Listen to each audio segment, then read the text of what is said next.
뭐 저는 평소에 그냥 이러고 다니고요. 그리고 50 정도 되면 취향이라는 게 딱 생기잖아요. 그러니까 오늘 되게 바빴어요. 굉장히 바쁜 하루였거든요. 그래서 돌아가서 되는 대로 짚고 나왔습니다. 이런 게 많아요, 집에. 좀 오래된 물건을 좋아하는 편이거든요. 시계도 그렇고 아주 비싼 걸 찾는 건 아닌데 오래된 물건을 보면 좀 좋아요, 그 자체로. 이 안경도 굉장히 오래된 거예요. 제가 한때 뭐 오래된 물건을 많이 모을 때였는데 60년대 만들어진 그런 거거든요. 그러니까 많이 샀고 저 녹도 쓰고 그랬죠. 이런 거 좋아합니다. 스트레스는 지나가는 거지 스트레스가 풀리나요? 스트레스가 오면 그냥 받아주는 편입니다. 그 시간이 지나가면 뭐 해결되겠죠? 이렇게 생각해요. 이것저것 산만하게 영화도 보고 책 보는 거 좋아하고 그리고 뭐 기타도 치고 나팔도 가끔 불고요. 멍하니 밖에 멍 때리는 걸 굉장히 좋아합니다. 그럼 행복하더라고요. 뭐 비숲도 좋아했고요. 뭐 나의 아저씨, 뭐 폭삭 속았수다 뭐 이런 것도 다 좋아하고 스케치 코미디 같은 것도 좋아해요. 뭐 기발한 분들이 굉장히 많더라고요. 뭐 너덜트, 예상치 못한 필름 뭐 이런 것도 요리를 막 좋아하진 않고요. 라면을 엄청 많이 끓여 먹습니다. 저는 라면이 너무 좋아요. 제가 총선 당시에 엄청 바빴거든요. 정말 이기고 싶었어요. 하루에 17개 일정을 한 적이 있어요. 그러려면 정말 밥을 못 먹어요. 근데 저는 한 번이라도 더 해서 하려고 했었는데 그게 아마 윤 대통령이 의료담화 전날에 그렇게 찍힌 사진이 있어요. 제가 편의점에서 라면 먹고 있는 사진이었는데 근데 그거 보고 사람들이 되게 불쌍해 하셨거든요. 근데 오해입니다. 제가 그냥 라면을 아주 좋아합니다. 거기 써 있는 그대로 합니다. 레시피가 써 있잖아요. 자주 끓이긴 하지만 그래도 그 할 때마다 이걸 봐요. 조금씩 달라요. 저는 너구리 좋아하는데 너구리는 면이 두껍잖아요. 조금 방향이 다르죠. 대신 약간 식초를 넣습니다. 뭐 그거에다 파를 넣는 정도? 제가 문재인 정권 때 4번을 좌천을 됐거든요. 뭘 그렇게까지 저를 그렇게 미워했는지 모르겠어요. 저는 또 할 일 한 건데요. 뭐 조국 수사하고 이런 걸 가지고 그런 건데 진천에 있을 때 진천에 법무연수원에 연구위원으로 가 있어요. 제가 검사장 신분이었는데 일종의 강등 같은 걸 당한 거죠. 나가란 얘기예요. 근데 되게 그렇게 보내면 나가거든요. 저는 근데 뭐 좋았어요. 거기에 관사 같은 이 기숙사 같은 데 있었으니까 거기서 잘 지냈죠. 근데 저녁마다 제 루틴이 있었는데 법무연수원 뒤쪽에 헬로 케이크라고 안녕 케이크라고 굉장히 맛있는 케이크 집이 있었어요. 거기를 저녁 간단히 먹고 책을 몇 권 가지고 가서 케이크 먹으면서 그 끝날 때까지 보다 오는 게 제 루틴이었습니다. 총선 때 유세를 막 다니잖아요. 근데 충청도 갔었는데 그 안녕 케이크 사장님께서 제가 이제 쌀 우유 케이크를 좋아했거든요. 그거를 가지고 제 유세 현장에 오셨더라고요. 너무 고마웠던 기억이 있습니다. 혹시 권투 선수 중에 장정구 선수 아세요? 우리 권투에 진짜 희망 같은 분이었죠. 되게 오랫동안 그 타이틀을 가졌었거든요. 제가 눈이 약간 이렇게 들어간 편이에요. 서양 사람처럼. 장정구 선수가 약간 그렇거든요. 제가 어렸을 때 장정구라고 많이 그랬었어요.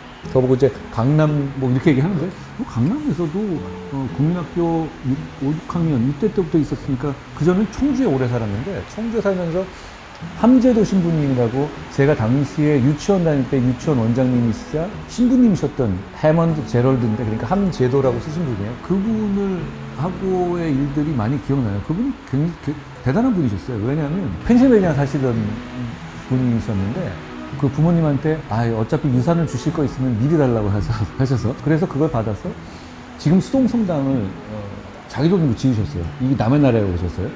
저는 그 당시에 그건 몰랐는데 그분이 보여주셨던 어떤 그런 장면들, 그런 마음들이 기억납니다.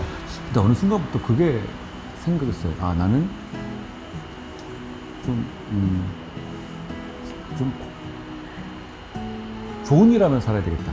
공공선이란 말은 제가 지금 한 말이지만 그때는 그런 말은 아니었겠지만 공공선을 추구하면 살아야 되겠다.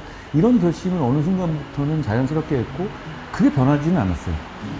그게 뭐 중고등학교 다니면서 저는 그 생각을 계속 하면서 살았거든요.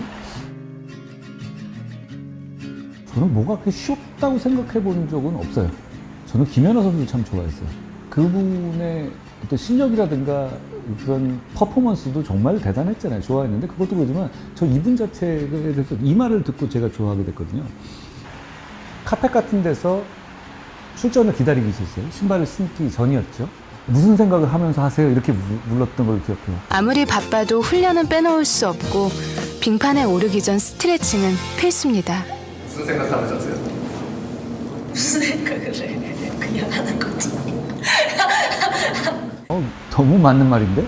그러게 와, 이분 나보다 더 인생을 통과한 것 같은데? 이런 배움을 좀 느꼈어요. 그러니까 저는 뭐 쉽다고 생각하지도 않지만 그냥 합니다.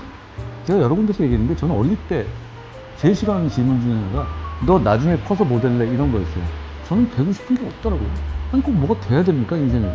사실 저는 역사를 굉장히 좋아했어요. 역사학과를 갈까? 뭐 이런 생각도 했었는데 제 취미 중에 하나가 요새는 아니지만 조선왕조 실록 같은 원전을 좀 보는 거였거든요. 지금은 인터넷에 나와 있는데 CD로 그걸 발매한 적이 있었어요. 사서 본 거였는데 조선왕조 실록을 한번 보시라는 점 권유를 드리고 싶어요. 그게 왜 재밌냐면 제가 아주 보통의 하루를 지켜드린다고 공약을 했잖아요. 생각보다 그 아주 보통의 하루가 세세하게 적혀 있어요. 별 시답 짜는 얘기들도 많이 나오거든요. 그런 역사를 좋아합니다. 그리고 우리나라에서의 그런 기록 문화들이 대단한 게 많아요. 저는 나중에 제가 대통령이 되면 약간의 사심이 있지도 몰라요. 사심은 아닌데 역사의 사심이 있을 수 있겠죠. 승정원 일기라는 게 있잖아요. 비서실 같은 곳이죠. 거기 승정원 일기에 제대로 국문화로가 돼 있지가 않아요. 그러니까 그거를 몇몇 그 역사 하시는 분들이 수십 년을 계획으로 해서 지금 하고 계시거든요. 저는 이거를 좀 국가 차원에서 조금 더 예산을 투입하고 해서 좀 빨리 그 번역을 해서 올리면 좋겠어요. 그걸 저는 너무 읽어보고 싶어요. 지금도 아마 번역하고 계실 텐데요. 응원드립니다. 많이 있어요. 그런데 이 말씀을 드리고 싶어요. 정치인 전체의 인생이 완벽했다. 그런 사람이 있을까요? 그건 아닐 것 같아요. 오히려 정치인은 그때그때 장면으로 봐줘야 된다고 생각합니다. 왜냐하면 그 사람의 인생 전체를 놓고 보면 아니 이 사람은 이렇게 잘했지만 이게 있는데 라고 말할 부분들은 누구나 있을 거예요. 저도 정치를 계속 하다 보면 그런 장면이 분명히 생길 겁니다. 저는 그렇게 하기보다는 업적으로 평가해야 된다고 생각해요. 저는 박정희 대통령의 중화학급 용단 중요하다고 생각해요. 독재자라고 하잖아요. 그렇지만 모든 독재자가 그렇게 나라를 사랑하지는 않았어요. 그런 때 나라를 위한 판단하지도 않았잖아요. 그런 면에서 저는 존경하고요.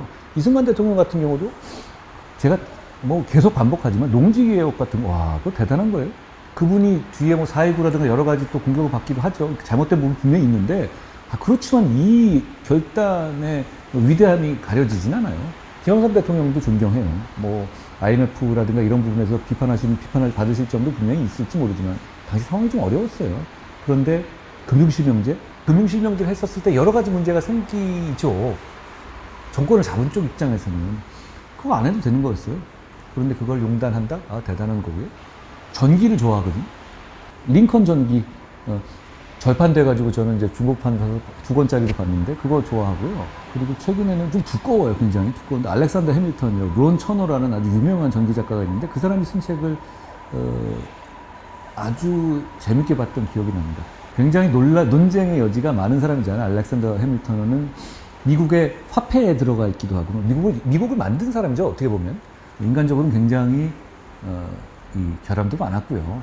마지막에는 현직 부통령하고 결투를 벌여서 죽었던 분이죠. 그러니까 인생 자체가 파란으로 겹쳐 있는 분인데 저는 그분도 그 시점에서 그 어려운 시점에서의 군데군데에 반짝이는 판단과 결단 그런 거를 보고 이런 면이 있어야 하는구나 정치로서 그런 생각을 많이 했던 기억이 납니다.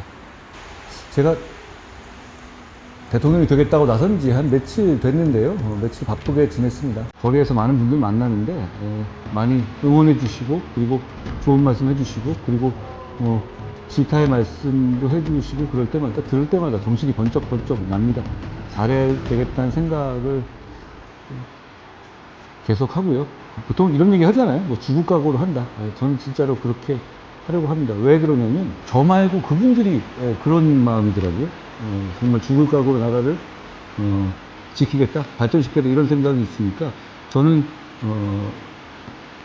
좀 나태하거나 깨부릴 시간이 없을 것 같아요. 그런 마음도 잠깐 들거든요. 오후 되면 내가 되게 힘드네 이런 생각을 하다가도 또 그런 분들 말씀 들으면서 손 잡아주시고 할 때마다 힘이 납니다. 근데 정치 오래 안 했잖아요. 근데 정치 참 어렵더라고요. 정치가 어려운데 결국 근데 그 어렵다라고 느낄 때마다 저는 시민들 만나면서 힘을 얻습니다. 그리고 그분들 잘 살게 하고 후손들 미래 이런 걸 제대로 된 그런 기틀을 잡기 위해서 제가 지금 뭐 시민 둘이잖아요. 52년 동안 준비한 거 몇 달 동안 쏟아붓겠습니다. 그리고 대통령이 돼서 나라를 좋은 나라 만들어 보려고 해요. 누가 저한테 그렇게 물어보더라고요. 그런 거 말고 진짜 마음을 얘기해달라고.